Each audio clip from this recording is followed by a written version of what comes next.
கடவுளுடன் காலை வணக்கம். புனித லூக்கா எழுதிய நற்செய்தி 1ஆம் அதிகாரம் 39 முதல் 45 வரையுள்ள இறைவார்த்தைகள். அக்காலத்தில் மரியா புறப்பட்டு யூதேய மலைநாட்டிலுள்ள ஓர் ஊருக்கு விரைந்து சென்றார். அவர் செக்கரியாவின் வீட்டை அடைந்து எலிசபெத்தை வாழ்த்தினார்.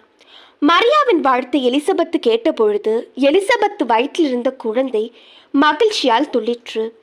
எலிசபெத்து தூய ஆவியால் முற்றிலும் ஆட்கொள்ளப்பட்டார். அப்போது எலிசபெத்து உரத்த குரலில், பெண்களுக்குள் நீர் ஆசி பெற்றவர், வயிற்றில் வளரும் குழந்தையும் ஆசி பெற்றதே. என் ஆண்டவரின் தாய் என்னிடம் வர நான் யார்? வார்த்துரை என் காதில் விழுந்ததும் என் வயிற்றினுள்ளே குழந்தை பேறு வகையால் துளிற்று. ஆண்டவர் உமக்கு சொன்னவை நிறைவேறு என்று நம்பிய நீர் பேறு பெற்றவர் என்றார். இது கிறிஸ்துவின் நற்செய்தி. இந்த நாள் இனிய நாளாக அமைய வாழ்த்துக்கள்.